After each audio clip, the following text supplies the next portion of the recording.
হয় ইৰানৰ প্ৰধান দুই শত্ৰু পুৰণি শত্ৰু আমেৰিকা আৰু বৰ্তমানৰ শত্ৰু ইজৰাইল এই প্ৰধান দুই শত্ৰুক প্ৰতিহত কৰিবৰ বাবে এতিয়া ইৰানে পাৰমাণৱিক শক্তি পাৰমাণৱিক বোমা বা পাৰমাণৱিক নীতি হলনি কৰাৰ কুচকাৱা চলাইছে যোজা চলাইছে আৰু যিয়ে নেকি পাৰমাণৱিক বোমাৰ ভাবুকি দিছে ইৰান আৰু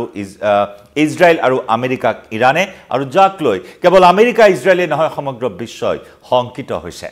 নমস্কাৰ প্ৰিয় দৰ্শক মই জয়ন্ত মাধৱ গোস্বামী আপোনাক স্বাগতম জনাইছো নিউজ 18 অসম নৰ্থ ইষ্টৰ ডিজিটেল লাইভ হলৈ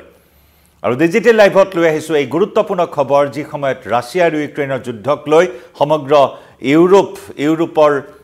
দেশসমূহ ইউৰোপীয় সংঘ আৰু আমেৰিকা দুটা মেৰুত অৱস্থান কৰি আছে তেনে সময়তে মধ্যপ্ৰাচ্যক লৈ পুনৰ ইৰানৰ এই স্থিতিয়ে আৰু অধিক অশনি সংকেত কঢ়িয়াই আনিছে যি সময়ত ইজৰাইলে হামাসৰ বিৰুদ্ধে অভিযান চলাই আছিল ইজৰাইলে হিজবুল্লাহৰ বিৰুদ্ধে অভিযান চলাই আছিল একে সময়তে ইৰানৰ বিৰুদ্ধেও দুই দেশৰ মাজত যুদ্ধৰ কুচকাৱা চলি আছে এইবাৰ ইৰানে ইজৰাইল আৰু আমেৰিকাক প্ৰতিৰোধ কৰিবৰ বাবে পাৰমাণৱিক বোমাৰ ভাবুকি দিয়া পৰিলক্ষিত হৈছে আৰু যাৰ বাবে নতুন পাৰমাণৱিক অস্ত্ৰ পাৰমাণৱিক বোমা প্ৰস্তুত কৰাৰ বাবে ইতিমধ্যে প্ৰস্তুতি তুংগত তুলিছে ইৰানে এই ক্ষেত্ৰত ইৰানৰ ইছলামিক ৰিভলিউচনাৰী গাৰ্ড কোৰৰ শীৰ্ষ কমাণ্ডাৰে দেশৰ সৰ্বোচ্চ নেতা আয়াতুল্লাহ আলী খুমাইনিৰ ওচৰত আহ্বান জনাইছে ইৰানৰ পৰমাণু নীতি হলনি কৰাৰ বাবে ইতিমধ্যে ইছলামিক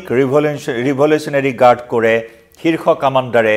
আয়াতুল্লাহ আলী খুমাইনিৰ ওচৰত ইৰানৰ পাৰমাণৱিক নীতি হলনি কৰাৰ বাবে দাবী জনাইছে আহ্বান জনাইছে এক প্ৰকাৰ হেঁচা প্ৰয়োগ কৰা পৰিলক্ষিত হৈছে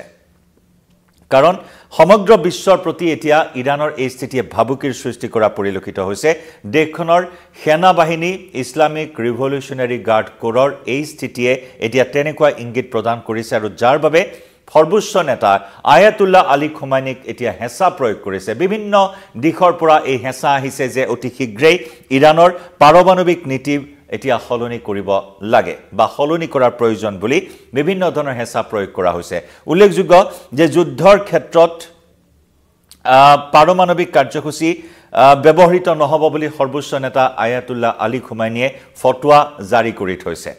যুদ্ধৰ সময়ত পাৰমাণৱিক যি যুদ্ধ নীতি বা পাৰমাণৱিক কাৰ্যসূচী সেই পাৰমাণৱিক কাৰ্যসূচী যুদ্ধৰ ক্ষেত্ৰত যাতে ব্যৱহৃত নহয় তাৰ বাবে সৰ্বোচ্চ নেতাজনে সেই ফতোৱা জাৰি কৰিছিল এতিয়া খুমাইনিক সেই ফতোৱা প্ৰত্যাহাৰ কৰিবৰ বাবে দেশখনৰ সেনা বাহিনী ইছলামিক ৰিভলিউচনাৰী গাৰ্ড কোৰে হেঁচা প্ৰয়োগ কৰিছে কেৱল সেনা বাহিনীয়ে নহয় বিভিন্ন ক্ষেত্ৰৰ বিভিন্ন মহলৰ পৰা আয়াতুল্লাহ আলী খুমাইনিক সেই হেঁচা প্ৰয়োগ কৰা পৰিলক্ষিত হৈছে যে ইৰানৰ পাৰমাণৱিক যুদ্ধ নীতি এতিয়া হলনি কৰিবৰ সময় হ'ল আৰু খুমাইনিয়ে প্ৰত্যাহাৰ যদি ফতোৱা যদি প্ৰত্যাহাৰ কৰে সেই পাৰমাণৱিক যুদ্ধ ব্যৱহাৰ বা পাৰমাণৱিক কাৰ্যসূচী যদি ফতোৱা প্ৰত্যাহাৰ কৰে তেতিয়াহ'লে দেশখনৰ নিউক্লিয়াৰ ডক্ট্ৰিন অৰ্থাৎ পাৰমাণৱিক শক্তি ব্যৱহাৰৰ নীতি হলনি হোৱাটোকে বুজাব আৰু যাৰ বাবে এতিয়া সৰ্বদিশৰ পৰা হেঁচা প্ৰয়োগ কৰা হৈছে খুমাইনিৰ ওপৰত খুমাইনিয়ে এই ফতোৱা প্ৰত্যাহাৰ কৰিলে ইৰানে নীতি হলনি হোৱাৰ দোহাই দি পাৰমাণৱিক অস্ত্ৰ ব্যৱহাৰ কৰাত কোনো ধৰণৰ বাধা নাথাকিব ইজৰাইলৰ ওপৰত আমেৰিকাৰ ওপৰত পাৰমাণৱিক শক্তি পাৰমাণৱিক কাৰ্যসূচী ব্যৱহাৰ কৰাৰ বাট প্ৰশস্ত হ'ব অৰ্থাৎ যদি আয়াতুল্লাহ আলী খুমাইনিৰ সেই ফতোৱা প্ৰত্যাহাৰ কৰা হয় তেতিয়াহ'লে ইৰানে নিউক্লিয়াৰ ডক্ট্ৰিন হলনি হোৱাটো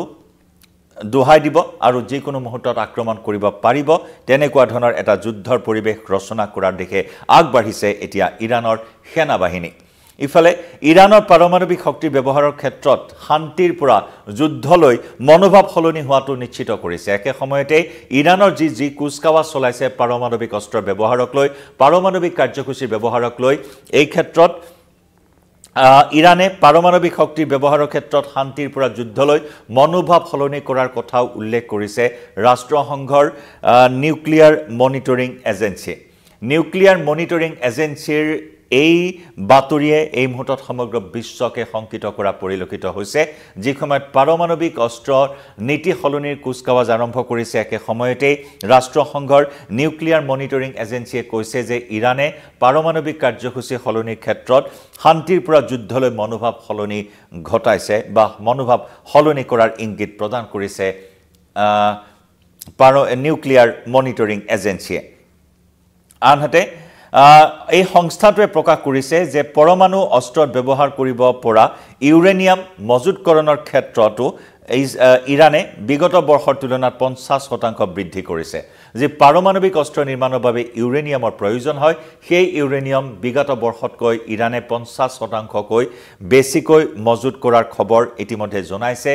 নিউক্লিয়াৰ মনিটৰিং এজেন্সিটোৱে এই সংস্থাটোৰ এই বাৰ্তাই এই মুহূৰ্তত সমগ্ৰ বিশ্বক শংকিত কৰি তুলিছে যাক ৱেপন গ্ৰেড ইউৰেনিয়াম বুলি কোৱা হয় যি 50% মজুতকৰণ বৃদ্ধি কৰিছে ইৰানে তাক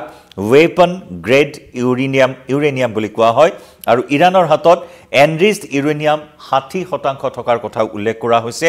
অৰ্থাৎ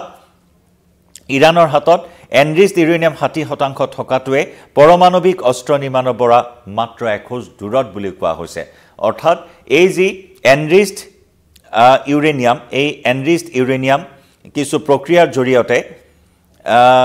এনৰিচড ইউৰেনিয়াম 90% লৈ এনৰিচড বা প্ৰক্ৰিয়াকৰণ কৰিলে দেশখনে পাৰমাণৱিক অস্ত্ৰ নিজৰ হাতৰ মুঠিত আনিবলৈ সক্ষম হ'ব বুলিও নিউক্লিয়াৰ মনিটৰিং এজেন্সিটোৱে প্ৰকাশ কৰিছে ইৰানৰ হাতত 60% এনৰিচড ইউৰেনিয়ামৰ পৰিমাণ এতিয়া